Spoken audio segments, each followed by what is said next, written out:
Hello, welcome to another video. This is what it's going to be. I decided a monthly vlog, a monthly studio vlog. I've seen a couple other artists publish like a monthly studio vlog where they kind of show what's going on in their art studio and their art practice. And my art studio is still my house right now and probably will be for a while. This is like sitting on my art table right now, but it's still my studio, and I decided that I wanted to kind of film the progression of my art practice. So it's starting here in this apartment at home where I make art. And my resolution for this year, 2022, is to make art for 15 minutes every day.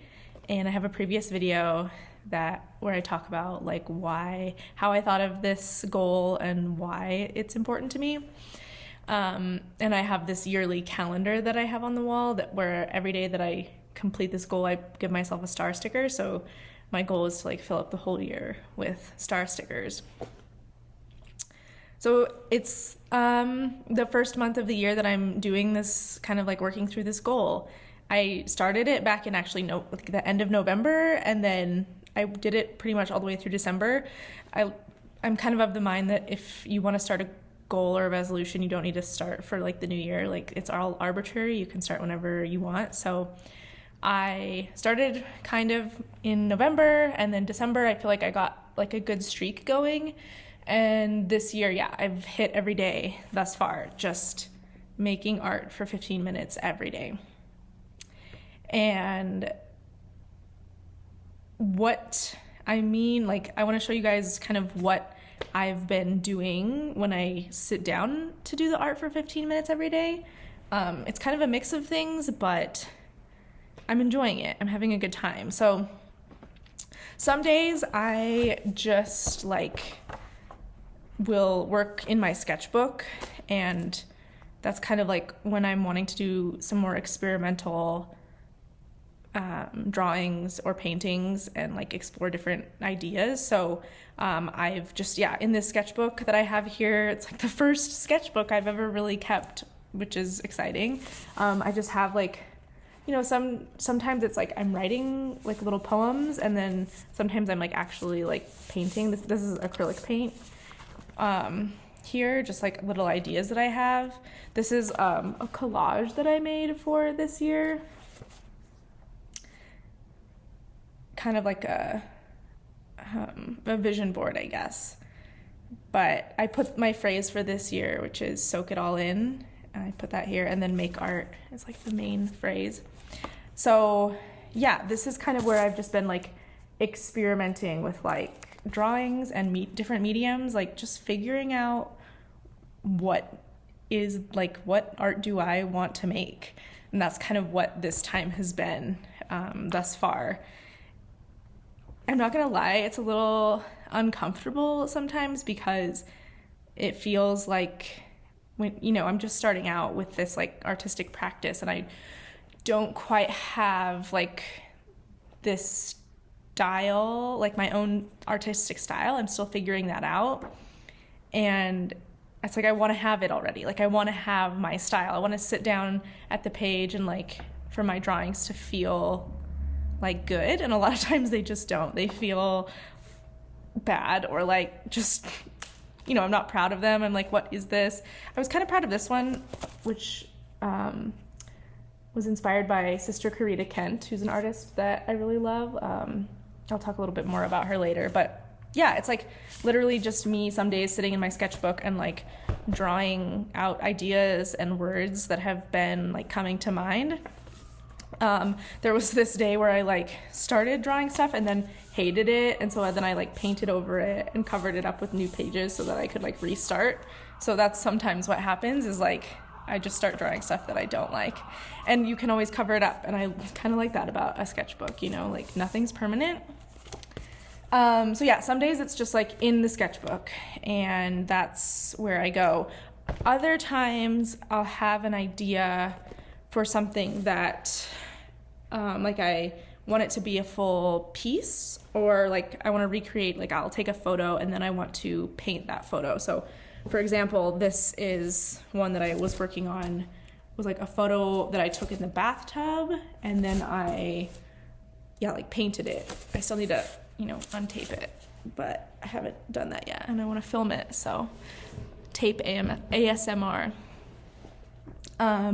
And when I'm working on like a larger piece like that, where it's like going to be more of a finished piece, I usually have, like an idea in my head for that, and I want to sketch it out first on just like printer paper. So that's kind of what I've been doing here as well, is having like different ideas for things and just putting the ideas on regular computer paper. That's just how, that's been my process thus far. And in terms of like actual like pieces that I've been thinking about or have been wanting to make, there are kind of two different major ones that are on my mind right now. And one is, so I posted on Instagram a few weeks back this painting of Albuquerque that I made. Let me get it and show you. Okay, so this is a painting that I did of like a Google Maps photo of a place in Albuquerque. It's like the big intersection. It's called the Big I. And if you live here, this just view is very iconic. Like driving through it, a lot of overpasses, and it's I don't know, it's kind of pretty. And I decided to paint it. I posted this on Instagram, and then one of my friends reached out, a friend from actually like elementary school who I've kept in touch with, and he now lives all the way in Singapore, and he wants like a series of Albuquerque paintings for his office to kind of, you know, because that's where he came from, and he's far away from home and has been for a while, so to kind of remember where his roots are. So I've been working on that as like a couple, like I'm going to do a series, I think, of 3 paintings of Albuquerque that I'll send to him, and I'm kind of working with him to figure out which views I should paint. So we have 2 chosen thus far, and I want to pick 1 more. So those are kind of like one set of paintings I've been thinking about as like a finished piece that I'll be working on this month. I probably won't finish those this month, maybe, who knows. I haven't started painting them yet, but we've picked two views that we want to do. And then the other finished piece that I'm working on is a painting for my cousin, who is also like my best friend. It's her birthday at the end of this month. She'll be turning 30. Yeah, it's her 30th. And I want to paint her something special. So that's kind of where like these drawings come in, is I've been thinking about it and sketching it out and practicing, and I will do the final piece. I think I'm gonna start sketching it out on like the final actual like nice paper today, and then start painting it tomorrow. So in terms of like what I've been working on in my at-home studio, it's those things. It's just like the thing for my cousin, the thing for the Albuquerque paintings for my friend, and then exploring in the sketchbook. And it's been a lot of fun. And as I said before, it's like frustrating sometimes that I feel like I don't have my artistic style yet, and I also feel like I'm still just trying to learn how to draw things, like certain things that I want to be able to draw. I'm practicing. So I started to make a list in my sketchbook of like things I wanted to learn to draw. And like, so when I sit down and I'm in my sketchbook, I can like pick one of these things to just practice. So you can see I started practicing braids. this was actually like I feel like this was a really good braid. And then I tried to recreate this the next day and like I could not redraw something. Like it was like the first time I drew it, it was great. And every time after that was terrible. I don't know what happened. But I think I've got the hang of it now. So braids are something that I've been drawing recently. On this list I have things like butterflies, which you may have seen also in the sketchbook. I want to get better at drawing butterflies. Chandeliers. I love chandeliers. I have one right above me here. So I want to draw chandeliers. I want to draw dice. I want to draw snakes. I want to learn how to paint bubbles. Clams. Swans. Ladders. Caterpillars. And bow and arrow. I don't know, like these are just things like as I think of them, I write them down and I can practice them. A lot of this inspiration has come from Pinterest. I've just been kind of scrolling Pinterest in my free time instead of, I would normally scroll like Instagram or TikTok. And I have been back on Instagram and TikTok a little bit, so I can talk about that. Maybe in the next video I'll talk about social media and what I'm thinking about it. But yeah, I've just been scrolling Pinterest and I get a lot of ideas there. It's just, images. Then that's kind of what sparks for me, like inspiration. I'll see other people draw things like snakes and I'm like, oh, I want to try and draw a snake. What does it look like when I draw a snake? So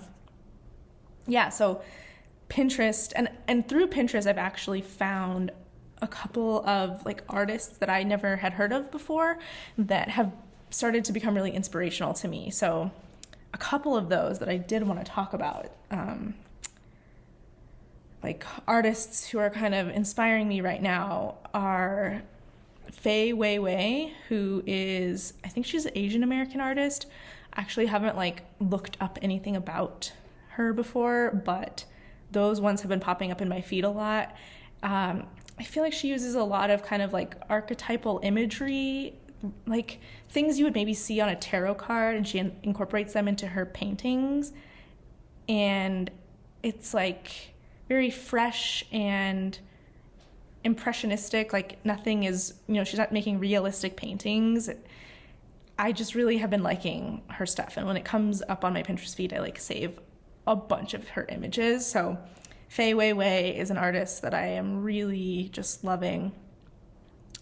Another artist who's been popping up on my feed is Cornelia O'Donovan, who I think is British, and her stuff sort of reminds me of like folk art. Their paintings, they're like contemporary folk art-y paintings, and they're similar to Fei Weiwei's in a way that they have like a lot of archetypal imagery and aren't super realistic. They're more like iconographic. And yeah, I save a lot of her photos on images on Pinterest too. Who else? Through Pinterest, then of course the algorithm gets, it knows what I'm saving, what I'm liking. And so I've gone down these rabbit holes of like saving a bunch of images of like, I think they're like 1800s, maybe even earlier than that, like baptismal certificates, which I guess when you were like born and baptized, you'd get a birth certificate, baptismal certificate as like this combined piece of paper. And they used to be very intricately beautiful and like artistically designed. I don't know if everyone got one like this. Maybe it was only like higher class people. I have no idea. I have no idea where these images, like what year they came from or who got them, but they're beautiful. They have like just gorgeous, floral depictions and designs and calligraphy. The writing of course is gorgeous. It's like, here's your birth certificate. It's a work of art. And I've just loved those pieces on my feed. So I've been saving a lot of these old baptismal birth certificate designs, and those have really been inspiring me, especially when it comes to like this piece I'm working on for my cousin. I've kind of incorporated a lot of those ideas into this piece. And I'm really excited about it. I feel like there's something special there. So yeah, when it comes to like figuring out my own artistic style. I think that's been it's been the theme of this month, and I think it's probably going to be the theme of a lot of this year, which is exciting. Like, it's exciting that I don't have anything, like really any other goals this year except for just like make art and see what happens. So yeah, it's like uncomfortable to sit down at my sketchbook and not know how to draw something, and to like make these pages sometimes that are so ugly. Like, that frustrates me so much. Like, making just like ugly art, I don't know. I know that that's part of something that I just need to lean into. Like, I have to do it in order to get past it. But yeah, obviously, like, even in my sketchbook, I can't even have like an ugly page. I just want to cover it up and do something different. So we'll see where that goes. But I'm genuinely having a lot of fun sitting down here at my table and making art. There are some days that I just get really cold in the apartment during the day. So I work from home, but I work upstairs. And then usually when I make art, I come downstairs and I'm here at my art table. But some days I'm like so cold, and it's not going to be any warmer to sit down here than it is upstairs. So I will bring my art supplies into the bathroom and sit in the bathtub. And like, I have this bathtub board, and I put my paints and my like colored pencils and everything. I have my little like to-go supplies. And I bring it all into the bathroom, and I paint and draw in my sketchbook in the bathroom. And so it's like I have 2 different places to make art, and that's been kind of fun. Also, just proving to myself that like I don't need my art table to make art on any given day. Like, if I wanted to go, to a coffee shop and work on my art and like develop my practice there, I can. And I know that I can because I'm doing it in the bathtub. And that's kind of freeing, because there are a lot of days where I just think I've been at home too much and I need to get out and I need to, work on something elsewhere. And it would be nice to just get my sketchbook out at a coffee shop or a bar and work there. I kind of worry about people like wanting to talk to me about what I'm doing, or like looking at it, and I'm like, don't look at it. It's personal. But I think I'd get over it. I don't know. Maybe I'd just like wear my like resting bitch face and no one will talk to me, and that would be ideal. Yes, so I have become intrigued by this idea of finding my artistic voice. And I came across this quote, not a quote, it's a tweet from a guy I follow on the internet. His name is Visa. Maybe you follow him too. He's like very big on Twitter. I really like this guy. Okay, anyway, he tweeted, it was like a reply to someone recently. I'll post it up here so you can read it yourself. But basically he's saying that artists don't like find their voice. Like, you've had it since you were born. Like, you've always had your voice. When you create anything, it's in your voice, like by default. And then the end of the tweet says, like, all you got to do is be prolific and your voice becomes stronger from sheer practice. And I think that's really like, oh God. That's really all that I'm doing this year, is like trying to make more art so that my voice becomes stronger just by practicing. And I think it gives me some comfort too, because the discomfort of like making things that like don't suit my taste, obviously that's normal. The discomfort is normal. It still feels uncomfortable, but knowing that it's supposed to feel that way, I guess maybe makes me feel a little better. But in the artist's way, I also remember Julia Cameron talking about this, where she talks about like kind of like creativity as not something that like you don't have to think up creative ideas. It's like the creative ideas are like there all the time. Like, they're like somewhere above us, and all we have to do as like artists is like pull them down and like reach up for them and like, be open to accepting them, and they will come to us. And I think that like also takes a little bit of the pressure off in like coming to sit down and make art every day. It's like, I'm not like, I don't think I'm ever like lost for what to make, because I genuinely do feel like really inspired on a day-to-day basis, and like there's so many things to practice. Like you saw how I just have like a running list of things to practice drawing. So yeah, it doesn't feel so intimidating. It doesn't feel as intimidating as it used to sitting down at the page, because I've started to see the page as like, even though it can be uncomfortable, it's more uncomfortable to not work on this thing that matters to me. And I know the only way to make it less uncomfortable is to like push through that discomfort. So to just, yeah, like keep making art, and my, voice will sort of emerge naturally that way. I don't have to do anything. I don't have to look for creative ideas. Like the creative ideas are all around me. I just have to be open to accepting them. Those kind of like concepts have just really given me, some comfort in this time where I feel uncomfortable about this like new thing I'm doing. Okay, wait. One more artist who's been inspiring me. I talked about Faye Weiwei and Cornelia O'Donovan. The last one who I mentioned earlier is Sister Corita Kent, who was a nun, a Catholic nun, living in LA in like she was born in like the 20s, I think, and was a teacher at this school called Immaculate Heart College. Yes. She taught there for like 30 some years and made art and became like a really kind of like prolific and important kind of like pop artist in like the 50s, 60s, 70s. And I just really, I've known that I've loved Corita Kent for a long time, but I got this book that I've been reading through that goes a little bit more in depth into her life and her experience like in the church and as a teacher, and kind of balancing